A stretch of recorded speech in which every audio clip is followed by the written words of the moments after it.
Ladies and gentlemen, it is officially spooky season and it is starting to be reflected in Pokemon Go. We've got 3 ghostly events that I'm going to talk about in this video, starting with Halloween, the Yamask Research event, and bear with me, the Mankey Community Day. Let's get into it.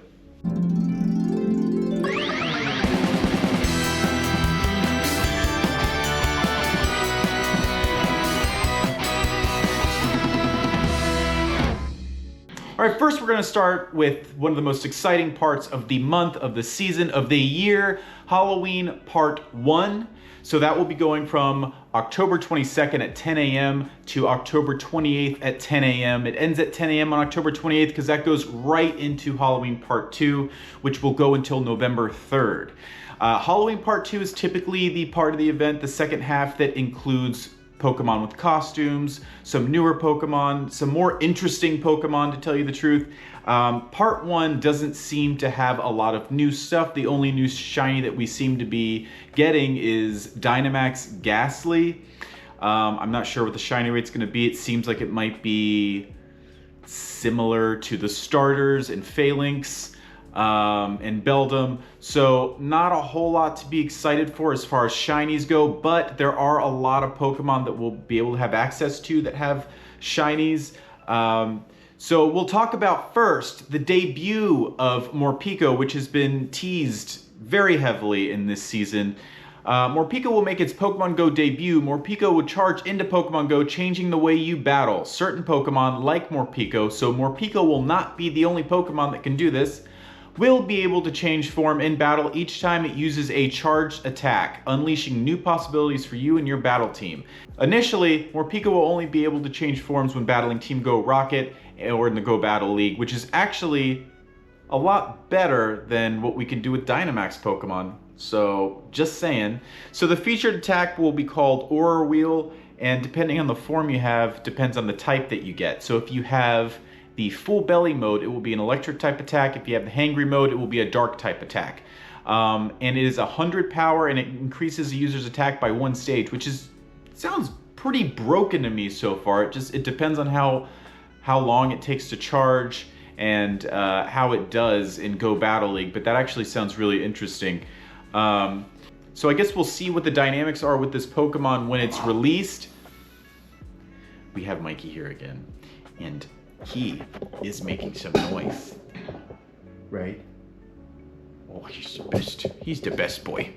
Anyway, back to Morpeko. I'm sorry, I'm not paying attention to you right now, but I love you. Starting with this event, you can find Morpeko in reward encounters throughout the season in the Go Battle League. During the event, Morpeko will be encountered more frequently in the premium track of the Go Battle League. After the event, starting at rank 16 in the Go Battle League, Morpeko will be encountered in both Go Battle League reward tracks, but more frequently in the premium track. So they really want you to spend a little bit in order to get this Pokemon. Max Battles. Dynamax Ghastly will make its Pokemon Go Dynamax debut in 1-star Max Battles, so it'll be a very easy takedown. And it can be shiny, so that's interesting. It's going to join the ranks with Grookey, Scorbunny, and Sobble, with Phalanx and 3-star Max Battles. But Ghastly will be a 1-star boss, so that's pretty good. So the event bonuses for Halloween Part 1 are going to be 2 times Catch Candy, increased chance for trainers level 31 and up to receive Candy XL from catching Pokemon, and this is the best part of the event, in my opinion, increased chance to encounter Shiny Umbreon in raids and Shiny Zorua in the wild. This Shiny Zorua is a very rare Pokemon. A Shiny Umbreon I couldn't care less about, because if you have a Shiny Eevee, you can get a Shiny Umbreon. I hope that people don't fall in the trap of really spending a lot of money on those raids, because you can easily get a Shiny Umbreon just by evolving a Shiny Eevee. But Shiny Zorua in the wild, I was very lucky to clinch one last year, but it's very hard to get. So with this event, it'll be a lot easier to get Shiny Zorua, and it's a very pretty shiny. I was hoping that this year that they would release Hisuian Zorua. Still some hope in Halloween Part 2, but I don't think that's going to happen. I'm a little disappointed that in the wild encounters that I'm going to talk about, there's no new shinies. I was hoping for shiny Sandygast, or just some shiny dark or ghost type that we haven't seen yet. There's plenty of them that they could have released, so I don't know why they're not doing that. Again, fingers crossed for Halloween Part 2. So wild encounters, the following Pokemon will appear more frequently in the wild: Zubat, Spinarak, Murkrow, Misdreavus, Shuppet, Drifloon, Purloin, Female Frillish, Zorua, Litwick, and Greavard, and some trainers might even encounter the following: Sableye and Absol. In raids, 1-star will have Sneasel, Sableye, Yamask, and Galarian Yamask.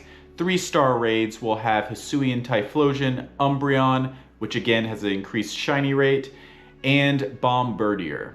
There will be some free timed research. Additional event exclusive timed research will be available from October 22nd at 10 a.m. to November 3rd, 8 p.m. local time. This is the free timed research.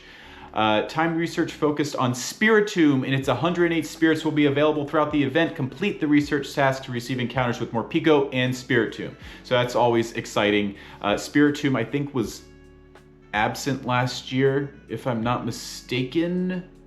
There was one year where it was just not in field research or something. I forget what it was.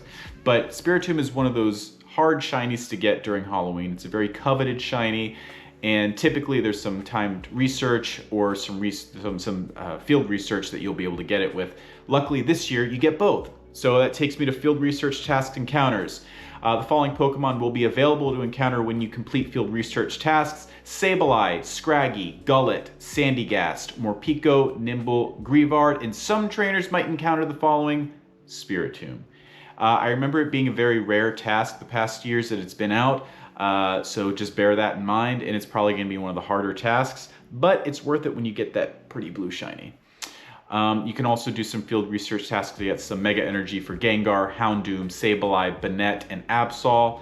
And then we get into the paid timed research. There's 2 different paid timed research this year, and typically it gives kind of a preview into the second part of the Halloween event, which features some costume Pokemon. So this one, for $5 or the equivalent pricing tier in your local currency, you'll be able to access event-exclusive branching timed research. The rewards will include the following: 3 times catch candy, so that's kind of nice for the entirety of the event to have 3 times catch candy. Event-themed Pokemon encounters, including the first peek at new costume Pokemon debuting in Part 2 of the event: Froakie wearing a Pokemon Halloween costume, and Rowlet wearing a Pokemon Halloween costume. Typically, they like to dress up the starters for these events, so it's kind of cool. Event-themed Pokemon encounters, including Pikachu wearing a witch hat, Spiritomb, and Morpeko, and a new avatar item depending on your choice: Morpeko onesie, full belly mode, or Morpeko onesie hangry mode. I think I'm gonna have to go with the hangry mode for that one. I mean, it's Halloween, right? Trainers will be able to purchase and gift tickets to any of their Pokemon Go friends that they achieve the friendship level of great friends or higher. Blah, blah, blah, blah, blah. And this research, the $5 research, is only available until November 2nd at 8 p.m. local time. So while the free timed research is available to November 3rd, the paid one is available to November 2nd, so make sure you complete that as soon as possible. And then we have a second paid time research, because that's Pokemon Go. They love to charge you for things. So for $2 or the equivalent pricing tier in your local currency, you'll be able to access this event time research. The following Pokemon will be available to encounter when you complete timed research tasks. So these are all Pokemon encounters. A lot of them are going to be from previous years of Halloween events. So we have Pikachu wearing a witch hat, Vulpix wearing a spooky festival costume, Gengar wearing a spooky festival costume, Piplup wearing a Halloween mischief costume, Drifblim wearing a Halloween mischief costume, and then we have Pumpkaboo wearing a spooky festival costume. Those are all Pokemon from years past, so it's kind of nice to be able to run into them again. And then the 2 new shinies, or Pokemon with costumes that we have, just manifesting the shiny luck, right? We'll have Froakie wearing a Pokemon Halloween costume and Rowlet wearing a Pokemon Halloween costume, so you get a little preview into what Part 2 is going to look like when you get this research. Of course, there will be new avatar items and stickers, and what's Halloween without a costume? So it gives you the Morpeko onesie, a Woobat top hat, and a Halloween finery. I don't know what Halloween finery means. Maybe that's just a general term. I'm not really sure.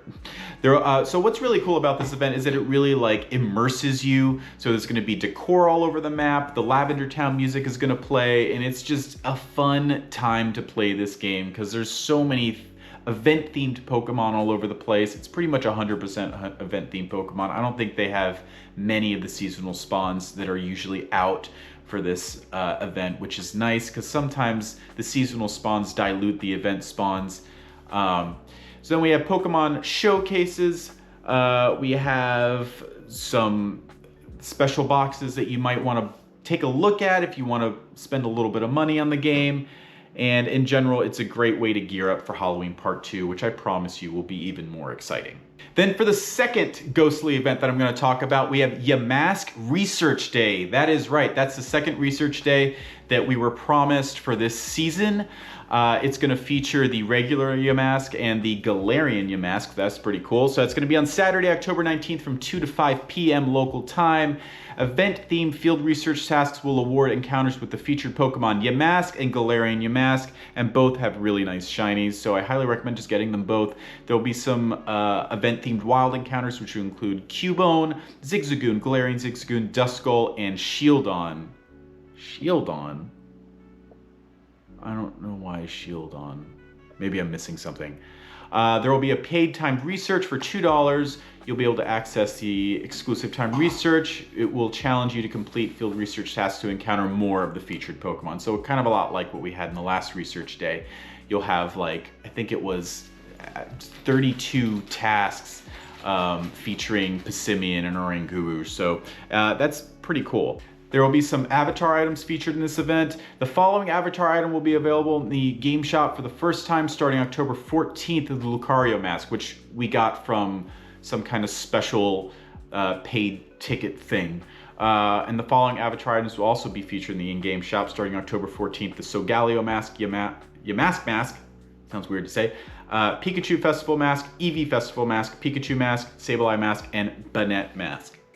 So that's going to be that for the Yamask Research Day, a very exciting time to actually be playing that game. Research Day is always going to be one of my favorite things. And then we have the third spooky, ghostly event coming to this game, and bear with me, we have Mankey Community Day. That's right, Mankey is going to be a Community Day Pokemon with 1 in 25 odds at a shiny rate, and a lot of people are dreading it, and trust me, I get it. In some ways, I think it's a little lame. But I'm not thinking of it as a Mankey Community Day. I'm thinking of it as Annihilate Community Day, because that Pokemon is so freaking good. I am actually really excited for this one because he's going to be getting his exclusive move from Scarlet and Violet, Rage Fist, and it's really good. I mean, I'm not totally sure how it's going to work in Pokemon Go. I have a feeling it's going to bump him up a tier. But in the regular games, it's really good. In trainer battles, 50 power and increases attack by 1 stage, and in gym and raids, 100 power. Any attack that increases your attack by a stage is going to be pretty amazing, and it's going to be a ghost attack. It might be, in my opinion, I think it's going to turn out this way, probably the best ghost type attack, but we'll see how it plays out in the in-game dynamics. So, this event is going to happen on November 10th from 2 to 5 p.m. And of course, there's going to be options to keep playing from 5 to 10 if you do the 4-star Primeape raids. Mankey will be appearing more in the wild, typical Community Day stuff. Limited time evolution requirement. You can evolve Primeape into Annihilate after catching 20 fighting type Pokemon with Primeape as your buddy. That's way easier than the actual way to evolve. We'll get 3 times XP for catching Pokemon, 2 times catch candy, 2 times chance for trainers level 31 and up to get candy XL. Lure modules and incense will last 3 hours, and you'll get an extra special trade, take some snapshots for a surprise. And trades will require 50% less Stardust, so definitely take advantage of that. So that's gonna do it for the next 3 really, I think, good events that are going to be in this game. They're not the best events, but hey, they're pretty exciting. They offer something. They're different. I'm excited for Annihilate with Rage Fist. I'm excited for increased Shiny Zorua odds, and Yamask Research Day is gonna be really cool. The Shinies are just great. Let me know what you're most excited for in the comments. Like, subscribe, share, comment, do all the things, and I'll catch you guys out in the field. Bye.